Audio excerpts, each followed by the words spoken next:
વિગતવાર સમાચારની વાત કરીએ તો વર્ષ 1980-90ના દાયકા બાદ સરસ્વતી, બનાસ અને રૂપેણના જળ નસીબના બનતા ખેડૂતોની સ્થિતિ સમગ્ર ઉત્તર ગુજરાતમાં કફોડી બની ચૂકી છે। ત્યારબાદ તત્કાલીન સરકારે પણ ડાર્ક ઝોન લગાવી દેતા ભૂગર્ભ જળ પણ લેવા ખેડૂતો માટે મુશ્કેલ બન્યા હતા। પરંતુ ત્યાં જ વર્ષ 2001થી જ ઉત્તર ગુજરાતમાં સ્થિતિ પલટાઈ અને ખેડૂતોને નર્મદાના નીરની આશા જાગી। થોડા જ વર્ષોમાં નરેન્દ્ર મોદીના નેતૃત્વમાં આવેલી સરકારે उत्तर गुजरातना नपाणिया विस्तारमां नर्मदाना नीर रेलाव्या अने खेडूतोना हाममां पण हीर आव्युं। जे विस्तारमां खेडूतो चीलाचालू खेती करता पण डरता हता त्यां बागायती पाकना स्वप्न साकार थवा लाग्या। त्यां ज सरकारे कृषि तज्ञोने कृषि मेळा अने कृषि रथ जेवा कार्यक्रमों आपी गामे गाम मोकल्या त्यारे उच्च शिक्षित युवानो पण खेती तरफ वळ्या। जी हाँ, आ कोई स्वप्न नथी पण हकीकत छे। पाटण जिल्लाना हारीज तरफ आवेला चंद्रुमाणा गामे एमसीए थयेलो उच्च शिक्षित युवान भार्गवे पोताना 9 वीघा फार्ममां बागायती पाकनुं स्वप्न जोयुं। इंटरनेट थकी जामफळनी खेतीनुं मार्गदर्शन मेळवी सरकारनी बागायती विभागना संपर्कमांथी शुं शुं सब्सिडी मळे छे तेनी माहिती मेळवी તેમજ જામફળ પણ ઓર્ગેનિક ફાર્મિંગ થકી વિદેશમાં નિકાસ થાય તે પ્રકારેનું આયોજન કર્યું। જો કે તે પોતે એક પ્રાઇવેટ કંપનીમાં એન્જિનિયર તરીકે જોડાયેલો હોય પૂરતો સમય આપી શકે તેમ નહોતો, જેથી તેણે પોતાના કાકાને આ કામમાં છૂતર્યા। તેને 2 જ વર્ષમાં પોતાનું સ્વપ્ન હકીકતમાં ફેરવ્યું। આજે અમારા ફાર્મના આજે 2 વર્ષ થયા અને 2 વર્ષ પહેલાં હું મારી સોફ્ટવેરની કંપનીમાં હતો અને હજુ બી કરું જ છું, જોબ કરું જ છું। बट मारा फादर ने बधा लोग त्यारे खेती साथे संकळायेला हता।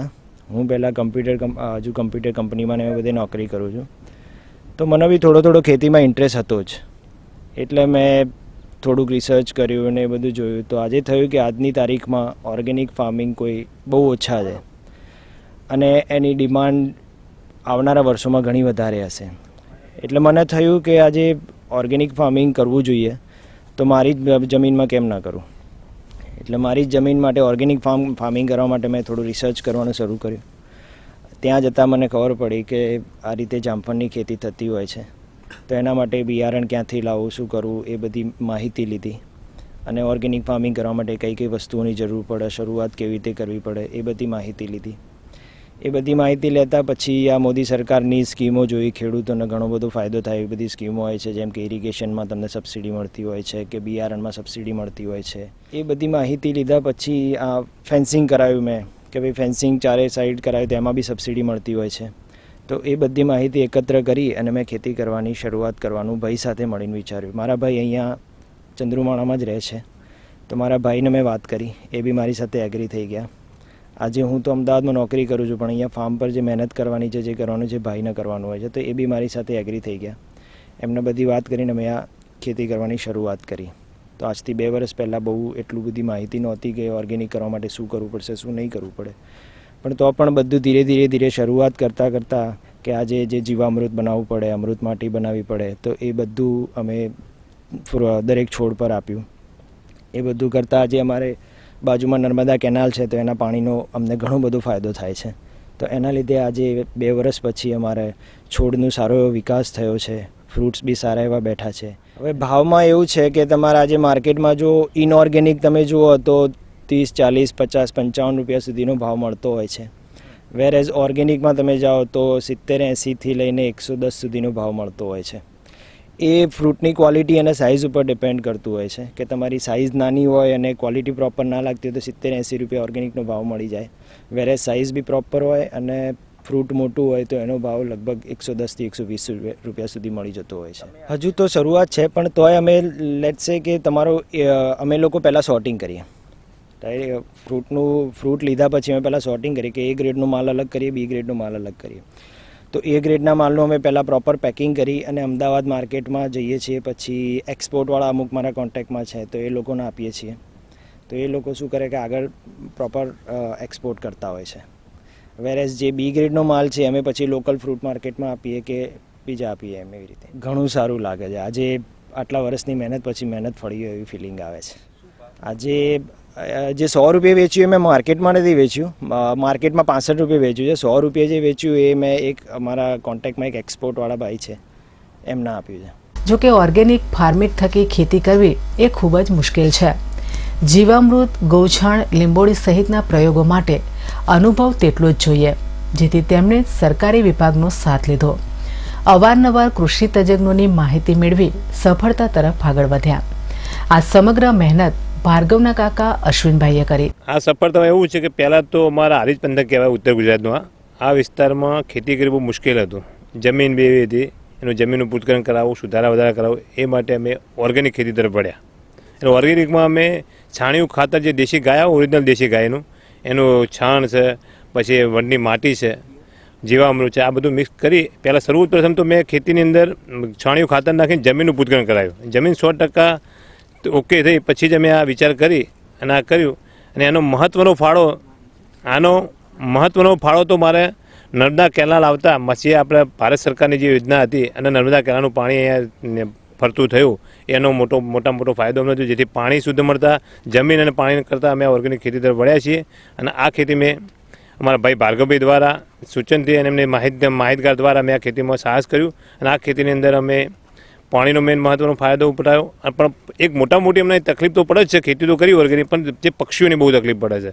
જે પક્ષીઓ રાત્રે આખો દિવસ તો મારા ચાલે, રાત્રે પણ પક્ષીઓ બેસી અને ચાંચો મારી અને ફંડા બગાડે છે. રોજ ભૂંડનો બહુ ત્રાસ છે. એના રોજ ભૂંડના કારણે મેં સરકારશ્રી યોજનાનો લાભ લેવાના કારણે અમે ફેન્સિંગ વાડ કરાવી. પછી જે ગવર્મેન્ટ એપ્રુવ જે ઝાટકા મશીન છે એના દ્વારા અમે બીજું ફેન્સિંગ કર્યું. અને પક્ષીઓ રોજ ભૂંડ અને એના ત્રાસમાંથી મુક્ત થયા એ પ્રયત્ન કર્યા છીએ. હજુ પક્ષીઓનો તો ત્રાસ રહે છે. અને ટોટલી મહત્ત્વનો ફાળો ભારત સરકારનો જ કહેવાય કે જેના દ્વારા અમને મહત્ત્વનું પાણી મળ્યું. અને પાણીના કારણે જ અમે આ જમીન શુદ્ધ કરી અને ઓર્ગેનિક ખેતી તરફ વળ્યા છીએ. અને હવે એ જે પહેલાંની જે ખેતી એમાં તો અમને લગભગ અમે ઓકળા મેં અમારે સરવાળે મેડું જ આવતું હતું. હાકી કહું, જે પહેલાંની જે ખેતી એમાં સરવાળે મેડું જ આવતું, પણ આમાં ઓર્ગેનિક ખેતી તરફને જે જામફળની ખેતી કરી એમાંથી મને આશા છે કે ભવિષ્યમાં હું તો મારું છું, મારી આવતી પેઢી પણ આમાંથી લાભ લેશે અને સારું એવું કમાઈશું એવી મને આશા છે. તો જામફળની જાત કઈ વાવી તે અંગેની માહિતી બાગાયત અધિકારી હિતેશભાઈએ આપી. અને VNR રાંચી અને બિહી તેમજ રાજકોટની નર્સરીમાંથી મોડિફાઈડ કરેલ બરખા જાતને પોતાના ખેતરમાં લગાવી અને એક જ જામફળનું 1 કિલો આસપાસ વજન મેળવ્યું, અને તે પણ સંપૂર્ણ ઓર્ગેનિક. કૃષિ મહોત્સવના માધ્યમ થકી પાટણ જિલ્લાના ચંદ્રુમાણા ગામના ખેડૂતો આજે નવી ટેકનોલોજી અપનાવી બાગાયત ખેતી તરફ વળ્યા છે. જે અંતર્ગત બાગાયત વિભાગની જુદી યોજનાઓ જેવી કે ડ્રીપ ઇરિગેશન માટે પાણીના ટાંકા, ફળજળ માટે સહાય, એવી યોજનાઓનો લાભ લઈ આ ખેડૂતે પોતાની માલિકીની જમીનમાં જામફળ, જે નવું વેરાયટી છે 1 kg ગાવા બિહી, એ વાવી અને સારું એવું ઉત્પાદન મેળવ્યું છે. અને એક જેને ચેલેન્જ કહેવાય, એ એક પાટણ માટે જે રામની વાડીના જામફળ હતા તે ખલાસ થઈ ગયા હતા, તે આ ખેડૂતે કરી બતાવ્યું છે. અને જે સફળ કહેવાય તે સફળતા પામી છે. અને બહારથી પણ ખેડૂતો જે એક્સપોર્ટરો છે તે આ જામફળ ખરીદવા માટે આવે છે. અને આશરે અંદાજિત 1 કિલોના 100 રૂપિયા ભાવ મળે છે. જે બી ગ્રુપનું છે, બી ગ્રેડનું જામફળ, તેના પણ 70 થી 80 રૂપિયા આવે છે. અને જે લોકલ માર્કેટમાં જાય છે તેના 60 રૂપિયા જેવા ખેડૂતને મેળવી અંદાજિત 5 લાખ જેવી આવક મેળવી છે 8 વીઘા જમીનમાંથી. અને આવતે સાલ 10 લાખનું ઉત્પાદન મેળવશે એવી આ ખેડૂતની અપેક્ષા છે. પરંતુ આ બધું શક્ય ત્યારે બન્યું કે જ્યારે આ વિસ્તારમાં નર્મદાના નીર આવ્યા. હારીજ પંથકમાં નર્મદાએ ઘણા બધા ખેડૂતોને જીવન ધોરણ બદલ્યા છે. અને સુજલામ સુફલામ થકી આજે ઘણા બધા ખેડૂતો ખેતી થકી સારા ફળ મેળવતા પણ થયા છે. ભાર્ગવ જેવા ઘણા ઉચ્ચ શિક્ષિત યુવાનોને નર્મદાએ ખેતી થકી પણ વાર્ષિક સારું પેકેજ મેળવી શકાય તેવું સાબિત કરી બતાવ્યું છે. 1990ની આજુબાજુ હારીજ, સમી, સાતલપુર, રાધનપુર અને પાટણ જિલ્લાના ગામોમાં ડાર્ક ઝોન તરીકે સરકારે જાહેર કરેલ હતું.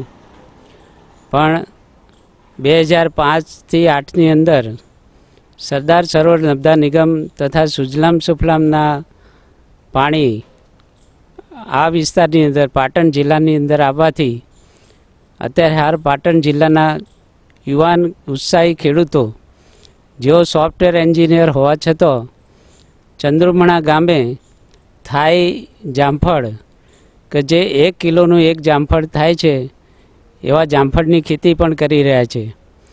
આમ આ વિસ્તારમાં સુજલામ સુફલામ અને નર્મદા યોજના આવવાથી આ યુવાન ખેડૂતો કે જે સારું હાઈ એજ્યુકેશન લીધેલું છે એવા યુવાનો પણ ખેતી તરફે વળ્યા છે. અને અત્યારે હાલ સારી આધુનિક ખેતી અપનાવી અને સારી આર્થિક ઉપાર્જન કરી રહ્યા છે. એક સમય હતો કે પાટણ પંથકમાં રામની વાડીના જામફળ વખણાતા હતા, પરંતુ આજે આ ચંદ્રુમાણાની શિવવાડી નાની પરંતુ રાયના દાણા જેવું કામ કરી રહી છે. બીજા જ વર્ષે આ જામફળીના છોડમાંથી ઉત્પાદિત જામફળોએ 5 લાખ રૂપિયાની કમાણી કરી આપશે. અમારું ચંદ્રુમાણા ગામ છેલ્લા 60 વર્ષમાં ક્યારે આવી લીલી વાડી જોઈ શક્યું નહોતું. ગામમાં 60 વર્ષથી હું જોતો આવ્યો છું કે ગામમાં એક ગુંદીની વાડી હતી, સૂરજમાની ગુંદીની વાડી કહેવાતી હતી, અને નવા તળાવમાં 2-3 જાબુ હતા અને 2-3 આબા હતા. આ સિવાય કોઈ ફળાવ ઝાડ આ ગામમાં થતું નહીં. પણ આ એક નવતર અભિગમ અને સાહસકારી પ્રયોગ અમારા ભાર્ગવ વ્યાસ અને અશ્વિન વ્યાસે કર્યો છે. અને પાટણમાં એક કાળે રામની વાડીના જામફળ બહુ પ્રખ્યાત હતા. હવે આ ગામની ચંદ્રુમાણાની ઓળખ શિવની વાડી બની ગઈ છે. આ ખેતર જે છે 9 વીઘાનું ખેતર, એમાં જે જામફળનો પાક એની પહેલી ફસલ લેવાઈ રહી છે. ગામમાં રામજી મંદિરમાં પ્રસાદી તરીકે પહેલો જે ઉતાર આવ્યો તો શિવભાઈએ ભગવાન રામચંદ્રને એની પ્રસાદી સાદર કરી. 11 હોય કે પછી સારી તિથિ હોય તો પહેલાં 2-3 ઉતાર તો એમને ભગવાનની પ્રસાદીમાં જ આપ્યા. અને આજે આ 9 વીઘાના ખેતરમાં આ સરસ મજાના જામફળના લૂંબે ઝૂંબે ફળ વળગ્યા છે. કેટલાક પ્રશ્નો હોવા છતાં બાગાયતી ખેતીનું જે વર્ધન થઈ રહ્યું છે, આવા આશાસ્પદ અને હોશિયાર યુવાનો સોફ્ટવેર એન્જિનિયર હોવા છતાં પણ હી decided he should be join with farming, અને એ ખેતીનું કામ કરી રહ્યા છે અને એમાં સક્સેસ થઈ રહ્યા છે. એ અમારા ચંદ્રુમાણા માટે નહીં, સમગ્ર પાટણ જિલ્લા માટે આ એક સરસ કામયાબ અને દીવાદાડી જેવો પ્રકલ્પ છે એવું હું માનું છું. ત્યારે એક સમયે ખેતી એ છેલ્લો ઉપાય ગણાતો, તે આજે આ સોફ્ટવેર એન્જિનિયરે પ્રથમ દરજ્જાનો ધંધો બનાવી પોતાના પિતાને તો આશીર્વાદ મેળવ્યા છે, પરંતુ પોતાના વિસ્તારના અન્ય શિક્ષિત યુવાનોને પણ પ્રેરણા પૂરી પાડી છે. સાથે સાથે ખેતી થકી દેશને ફરીથી પરમ વૈભવ તરફ લઈ જવાના પ્રયાસ પણ કર્યા છે. હા, આ અમારા મોટા ભાઈ પહેલાં તો પરંપરાગત દેશી ખેતી કરતા હતા, પરંતુ એમાંથી જે અમને આમદની મળતી હતી અથવા તો જે આવક થતી હતી એનાથી કંઈ બહુ મોટો લાભ અમે મેળવી શકતા નહોતા. ઘર ખર્ચ અથવા તો માંડ ચાલતું હતું. હવે નવા જમાનાની અદ્યતન ખેતીની માહિતીઓ પ્રાપ્ત થવા લાગી અને મારો સન જે છે ભાર્ગવ વ્યાસ, એને આમાં ઇન્ટરેસ્ટ પડ્યો. એણે ઓનલાઈન બધું સર્ચ કર્યું અને પછી નક્કી કર્યું કે આપણે પણ હવે ઓર્ગેનિક ખેતી કરીએ અને જામફળનો અહીં આગળ આપણે પાક લઈએ. જૂના જમાનામાં જે ખેતી કરતા એનાથી તો કંઈ મોટું વિશેષ મેળવી શકતા નહોતા, પણ હવે નર્મદા યોજના જેવી પાણીની સગવડો, સરકારની મોટી મોટી ખેડૂતો પ્રત્યેની લાભદાયક સ્કીમો, એ બધાના લાભ મળવાથી હવેનું જે ભવિષ્ય છે બાળકોનું અથવા અમારી આવતી પેઢીનું એ ખૂબ ઉજળું દેખાય છે. અને આ ખેતીથી જો બધા જ લોકો આ તરફ વળશે તો દેશનો પણ ખૂબ મોટો વિકાસ થઈ શકે તેમ છે અને આપણે આર્થિક રીતે સદ્ધર થઈ શકીશું. સાથે સાથે આવનારી પેઢીને નવા અભિગમ, માત્ર બહારનું ભૌતિક નહીં પરંતુ ખેતીવાડી સાથે પોતાનો જે ઓરિજિનલ ધંધો છે, આપણા ભારતનું મુખ્ય જે ગામડાનો ગ્રામ્ય પ્રધાન દેશ છે, ખેતી પ્રધાન દેશ છે, એમાં ખેતી ઉત્પાદનનો વિશાળ લાભ આપણે લઈ શકીશું અને એનાથી દેશની પ્રગતિ અને કિસાનોને અને અમને અંગત રીતે ખૂબ લાભ થશે. ત્યારે નપાણિયા વિસ્તારને પણ પાણીદાર કરતી સરકારની યોજનાઓ હવે ખેડૂતો માટે નવું આશાનું કિરણ જગાવી છે. એક સમય હતો કે ઉત્તર ગુજરાત પર ડાર્ક ઝોન હતો. આવા નપાણિયા વિસ્તારમાં નરેન્દ્ર મોદી સરકારે નર્મદાના નીર રેલાવ્યા અને ખેડૂતોની હામ વધી. સોફ્ટવેર એન્જિનિયર બનેલા ખેડૂતો પણ બાગાયતના પ્રોજેક્ટ થકી ખેતી કરવાનું મુનાસિબ સમજે. આજે ચંદ્રુમાણા ગામમાં સોફ્ટવેર એન્જિનિયરે જામફળની સફળ ખેતી કરી લાખો રૂપિયાની કમાણી કરી છે. ભરત ચૌધરી, પાટણ.